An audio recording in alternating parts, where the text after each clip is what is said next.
Madame la Présidente, voici des mois que les usagers, les associations, les syndicats, les élus de tous bords affirment haut et fort que le projet Charles de Gaulle Express sera néfaste pour l'Île-de-France et les Franciliens. Je tiens particulièrement à saluer la délégation ici présente de Mitri Mori et de l'association Non Charles de Gaulle Express. Ce projet privé que le gouvernement veut imposer coûte que coûte, inutile, coûteux, ségrégatif, contraire à l'idée même de service public, nuisible à l'environnement, sera un poison pour les transports du quotidien et le fret ferroviaire. On nous demande s'il faut le construire pour 2024 ou pour 2025. Ce n'est pas un problème de calendrier.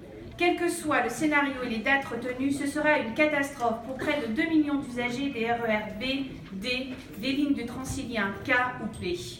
La vérité, c'est qu'aucune indemnisation ne compensera l'enfer vécu par les usagers au quotidien pendant plusieurs années. La vérité, c'est que le seul scénario possible est un scénario 3, qui privilégie les transports du quotidien.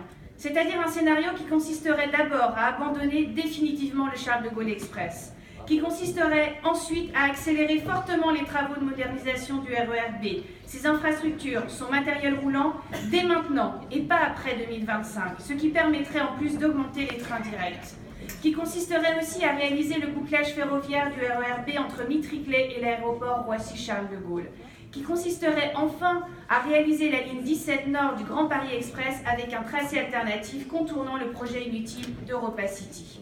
Faire coûte que coûte, le Charles de Gaulle Express, c'est assumer la dégradation durable des conditions quotidiennes de transport de centaines de milliers d'usagers. Derrière ce scandale, il y a bien sûr la privatisation d'ADP, dont le CDG Express est un élément de valorisation. Le passage en force serait d'autant plus intolérable que la procédure référendaire sur cette privatisation est engagée.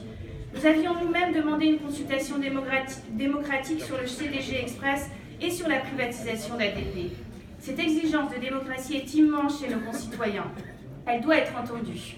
Madame la Présidente, allez-vous continuer à soutenir le passage en force de ces projets en faisant fi des mobilisations et des expressions citoyennes et en assumerez-vous les conséquences désastreuses ?